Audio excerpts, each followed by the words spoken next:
ঐতিহ্যবাহী বাঁশ ও বেত শিল্প। বাড়ির পাশে বাঁশঝাড় আর বেত বনের ঐতিহ্য গ্রাম বাংলার চিরায়ত রূপ। যেখানে গ্রাম সেখানেই বাঁশঝাড়, এমনটি ছিল স্বাভাবিক। কিন্তু কালের পরিবর্তনে হারিয়ে যাচ্ছে এ জাতীয় গাছপালা। বাংলাদেশের জনজীবন থেকে হারিয়ে যাচ্ছে ঐতিহ্যবাহী বাঁশ শিল্প। এক সময় গ্রামীণ জনপদে বাংলার ঘরে ঘরে তৈরি হতো হাজারো পণ্য সামগ্রী।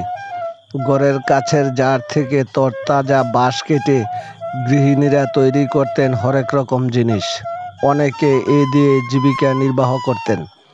দরিদ্র পরিবারের অনেকের উপার্জনের একমাত্র অবলম্বন ছিল এগুলো। কিন্তু আজ বাংলাদেশের কয়টি গ্রামে হস্তশিল্পটি উপার্জনের পেশা হিসাবে বেঁচে আছে, তা ভাবনার বিষয়। এ শিল্পে জড়িত অনেকেই বাপ-দাদার আমলের পেশা ত্যাগ করে অন্য পেশায় নিয়োজিত হচ্ছেন। কয়েক বছর এই দেশের তৈরি বাঁশ ও বেতের তৈরি জিনিসের কদর ছিল। চেয়ার, টেবিল, বইয়ের শেলফ, মোড়া, কুলা, জুড়ি, ডোল ছাঁটাই থেকে শুরু করে মাছ ধরার পলো, হাঁস মুরগির খাঁচা, শিশুদের ঘুম পাড়ানোর দোলনা।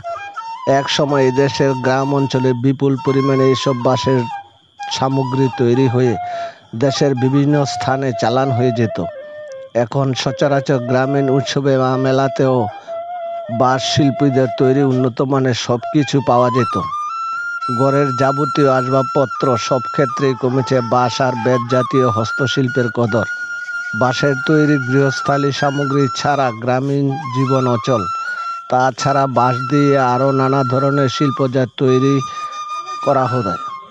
তবে বর্তমানে বাঁশ ও বেতের উৎপাদন কমে যাওয়ায় এসব সামগ্রী তৈরিতে খরচের পরিমাণ অনেক বেড়ে গেছে। পূর্বে বাঁশ ও বেতের সামগ্রীর বেশি সমাদর ছিল, কিন্তু আগের মতো এখন আর হাট বাজারে বাঁশ ও বেতের কদর নেই। প্রকৃতপক্ষে বাঁশ বেতের স্থান অনেকটাই প্লাস্টিক সামগ্রী দখল করে নিয়েছে। বর্তমানে বাঁশ ও বেতের সামগ্রী থেকে প্লাস্টিক সামগ্রী কেনার প্রতি আগ্রহ বেশি। তাছাড়া এখন বাঁশ ও বেতের উৎপাদন কমে যাওয়ায় এর দামও বেড়ে গেছে। শৌখিন মানুষ গড়ে বাঙালির ঐতিহ্য প্রদর্শনের জন্য বাঁশ বেতের সামগ্রী বেশি দাম দিয়ে কিনলেও মূলত